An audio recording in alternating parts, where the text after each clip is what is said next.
कालकालमम्बुजाक्षमक्षशूलमक्षरं परं नीलकण्ठमीप्सितार्थदायकं त्रिलोचनं कालकालमम्बुजाक्षमक्षशूलमक्षरं काशिकापुराधिनाथकालभैरवं भजे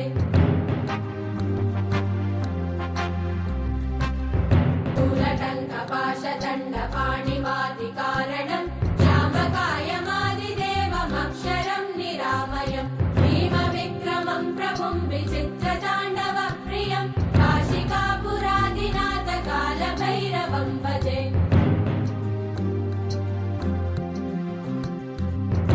मुक्तिदायकं प्रशस्तचारुविग्रहं भक्तवत्सलं स्थितं समस्तलोकविग्रहं निरिक्वलन्मनोज्ञहेम किङ्किणीलसत्कटिं काशिकापुराधिनाथकालभैरवं भजे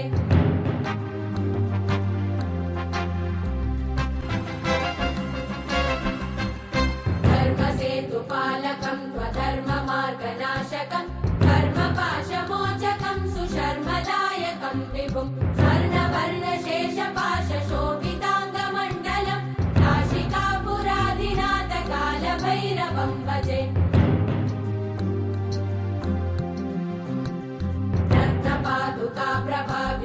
रत्नपादुकाप्रभाविरामपादयुग्मकं नित्यमद्वितीयमिष्टदैवतं निरञ्जनं मृत्युदर्पनाशनं करालदं श्रमोक्षणं काशिकापुराधिनाथकालभैरवं भजे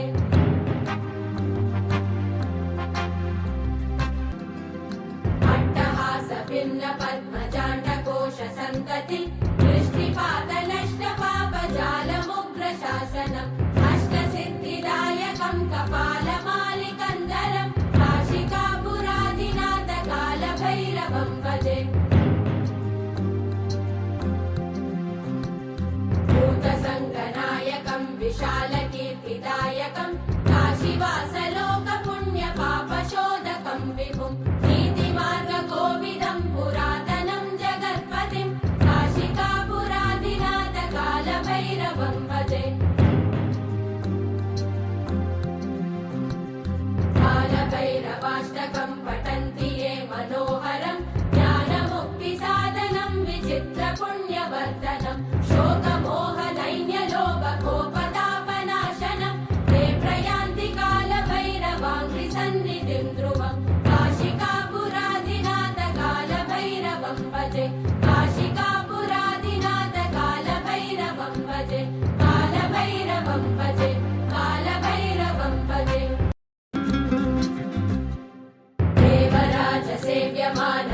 देवराजसेव्यमानपावनाग्रिपङ्कजं ज्ञानयज्ञसूत्रमिन्दुशेखरं कृपाकरं नारदादियोगिवृन्दवन्दितं दिगम्बरं काशिकापुराधिनाथकालभैरवं भजे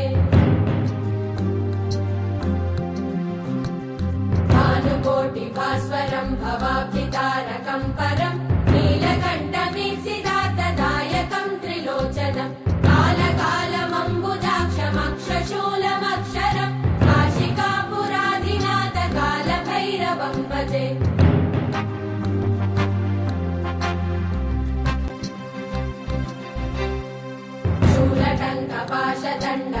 शूलटङ्कपाशदण्डपाणिमादिकारणं श्यामकायमादिदेवमक्षरं निरामयं भीमविक्रमं प्रभुं विचित्रताण्डवप्रियं काशिकापुराधिनाथकालभैरवं भजे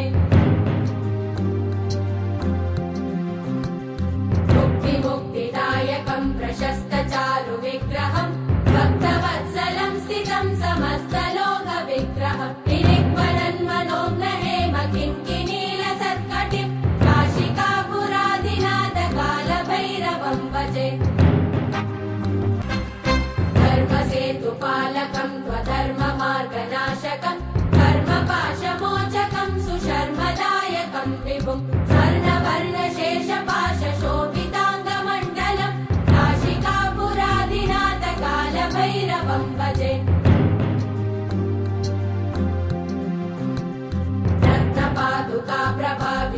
रत्नपादुकाप्रभाविरामपादयुग्मकं नित्यमद्वितीयमिष्टदैवतं निरञ्जनं मृत्युदर्पनाशनं करालदं श्रमोक्षणं काशिकापुराधिनाथकालभैरवं भजे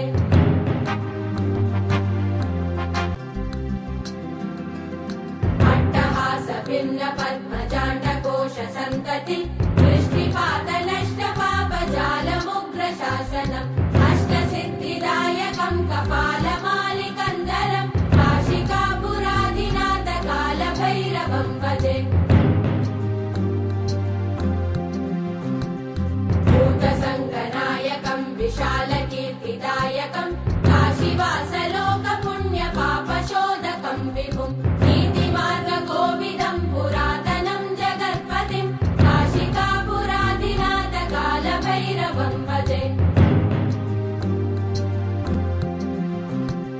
कालभैरवाष्टकं पठन्ति ये मनोहरं ज्ञानमुक्तिसाधनं विचित्रपुण्यवर्धनं शोकमोहदैन्यलोभकोपतापनाशनं ते प्रयान्ति कालभैरवाङ्घ्रिसन्निधिं ध्रुवं काशिकापुराधिनाथ कालभैरवं भजे काशिकापुराधिनाथ कालभैरवं भजे कालभैरवं भजे कालभैरवं भजे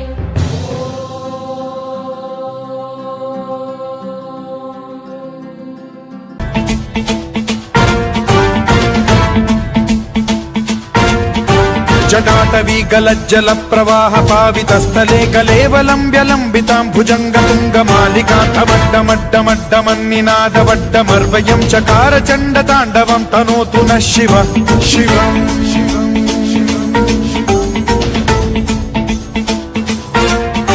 जटाकटाह सम्भ्रम भ्रम निलिम्ब निर्झरी विलोल वीचि वल्लरी विराजमान मूर्धनि धगद्धगद्धगज्ज्वलल्ललाट पट्ट पावके किशोर चन्द्रशेखरे रति प्रतिक्षणम् मम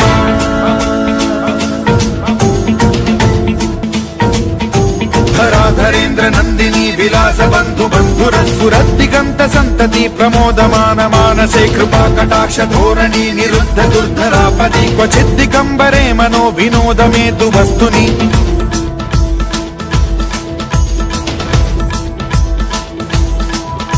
जटाभुजंग पिंगल स्फुरत् फणामणि प्रभा कदम्ब कुङ्कुमद्रव प्रलिप्त दिग्वधूमुखे मदान्ध सिन्धुर स्फुरत्वगुत्तरीय मेधुरे मनो विनोदमद्भुतं बिभर्तु भूत भर्तरि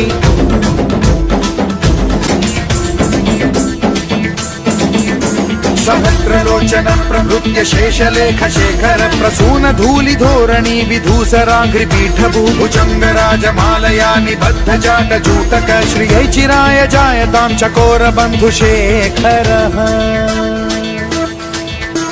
ललाट चत्वरज्ज्वल धनञ्जय स्फुलिङ्ग भालिपीत पञ्चसायकं नमन्निलिम्प नायकं सुधामयूखलेखया विराजमान शेखरं महाकपालि सम्पदे शिरोजटालमस्तु नः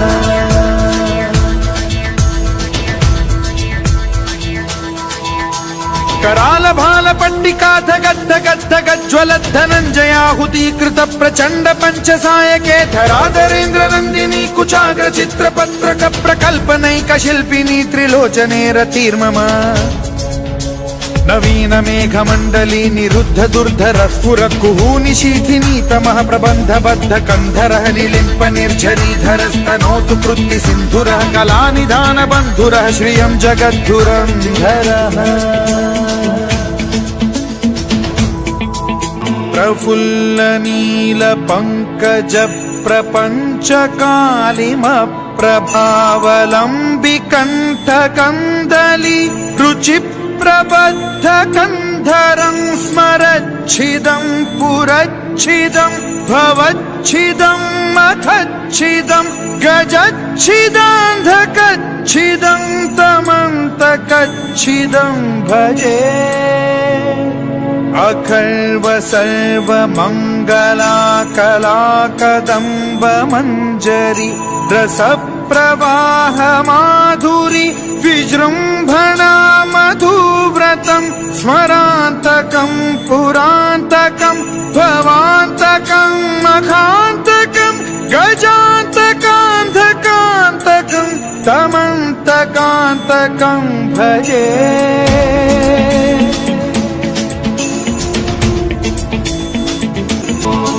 जयद्वदभ्र विभ्रम भ्रमद्भुजङ्गमश्वसद्विनिर्गमत्क्रम स्फुरत् कराल भाल हव्यवाढ्धिमिद्धिमिद्धिमिध्वनन् मृदङ्ग तुङ्ग मङ्गलध्वनिक्रम प्रवर्तित प्रचण्ड ताण्डवः शिवा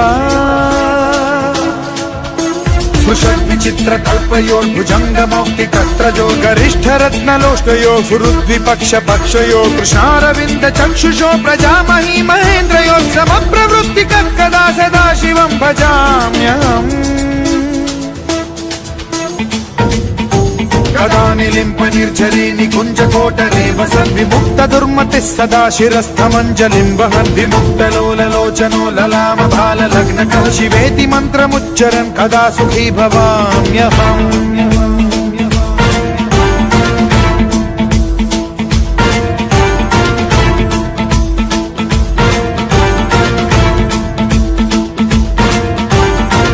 నిత్యమేవ ముక్తముత్తమోత్తమం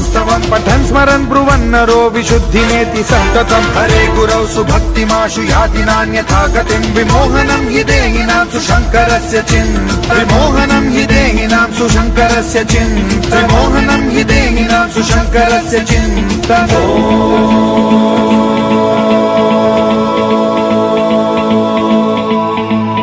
ప్రదోష వేళలో ఈ శివతాండవ స్తోత్రాన్ని పూజ చేసి ఎవడు చదువుతున్నాడో వాడి ఇంట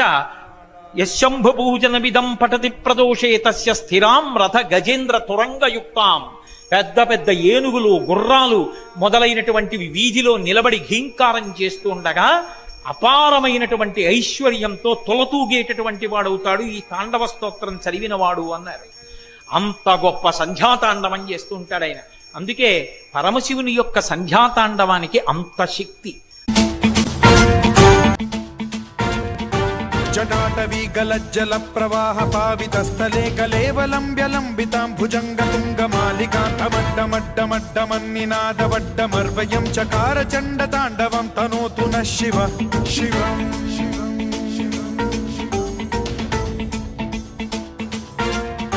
జటాకటాహ సంభ్రమ భ్రమ నిలింప నిర్ఝరీ విలోల వీచి వల్లరీ విరాజమాన మూర్ధని ధగద్ధగద్ధగజ్వలల్లలాట పట్ట పావకే కిశోర చంద్రశేఖరే రతి ప్రతిక్షణం మమ.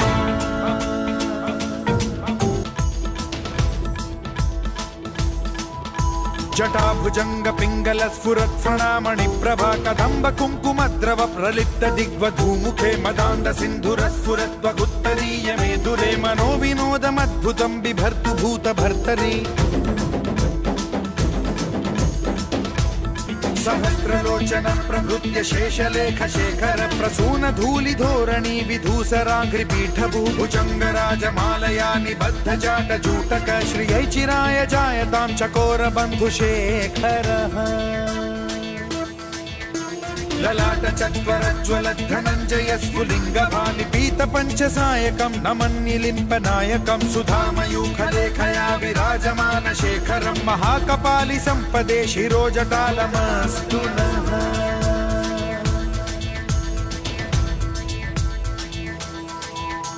कराल भाल पट्टिका धगद्धगद्धगज्वल धनञ्जयाहुतीकृत प्रचण्ड पञ्चसायके धराधरेन्द्र नन्दिनी कुचाग्र चित्रपत्रक प्रकल्पनैक शिल्पिनी त्रिलोचने रतिर्मम. नवीन मेघमण्डली निरुद्ध दुर्धर स्फुरत् कुहूनि शीथिनी तमः प्रबन्धबद्ध कन्धरः निलिम्प निर्झरीधरस्तनोतु कृत्ति सिन्धुरः कलानिधान बन्धुरः श्रियं जगद्धुरन्धरः. फुल्ल नील पंकज प्रपंच कालिम प्रभावलंबि कंठ कंदली रुचि प्रबद्ध कंधरं स्मरच्छिदं पुरच्छिदं भवच्छिदं मखच्छिदं गजच्छिदान्धकच्छिदं तमन्तकच्छिदं भजे. अखर्व सर्व मंगला कला कदम्ब मंजरी रस प्रवाह माधुरी विजृंभणा मधुव्रतं स्मरान्तकं पुरान्तकं भवान्तकं मखान्तकं गजान्तकान्धकान्तकं तमन्तकान्तकं भजे. जयद्वद भ्रविभ्रम भ्रमद्भुजङ्गमश्वसद्विनिर्गमत्क्रम स्फुरत् कराल भाल हव्यवाढ्यमिद्धिमिद्धिमिध्वनन् मृदङ्ग तुङ्ग मङ्गलध्वनिक्रम प्रवर्तित प्रचण्ड ताण्डवः शिवा. स्पृशद्विचित्र तल्पयोर्भुजङ्गमौक्तिकस्त्रजो गरिष्ठ रत्नलोष्टयो फुरुद्विपक्ष पक्षयो कृष्णारविन्द चक्षुषो प्रजामही महेन्द्रयो समप्रवृत्तिकः कदा सदा शिवं भजाम्यहम्.